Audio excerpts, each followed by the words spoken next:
The Securities and Exchange Commission has fined Lime Energy $1 million, and 4 of its executives are further charged with accounting fraud. I'm Chuck Gallagher, and when it comes to business and accounting ethics, I'm on your side. You see, this is, I don't know how to put this, just another example of unethical behavior supplanting ethics because the executives felt they had the opportunity and the means to carry out a scheme to manipulate the stock price.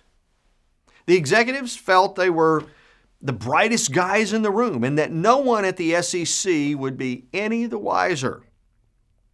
This fraud, well, it took place from 2010 to 2012, but officials concede it may have been a bit longer.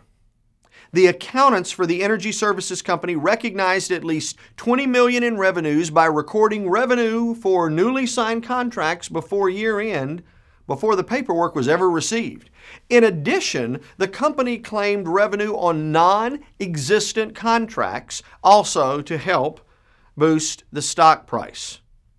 Now, though they paid the fines and penalties, neither Lime Energy nor the executives were said to admit or deny allegations, which this is akin in me to a 3-year-old with his hands in the cookie jar and crumbs all over his face admitting to eating the cookies. So if you want to know the full story about unethical accounting practices at Lime Energy, click here. You see, unethical behavior of this nature occurs because a group of individuals felt they were above ethics, and no doubt they never received any meaningful ethics training. The fact that none of the employees who were caught admitted or denied their guilt is of scant comfort. You know, it's easy to see why they would do such a thing, for greed or personal gain.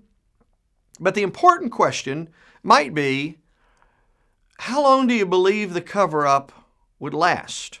Sooner or later, the SEC and its investigative teams would have uncovered the fraud. Sooner or later, the executives must have known they would get caught. You see, oftentimes, in cases of fraud, the pressure to perform is much more powerful than having common sense and good ethics. I'm sure they felt they could justify their illegal actions sometime down the road. All they succeeded in doing was destroying their careers. This is the impact of poor choices. But if you want to learn more, visit my website. It's chuckgallagher.com.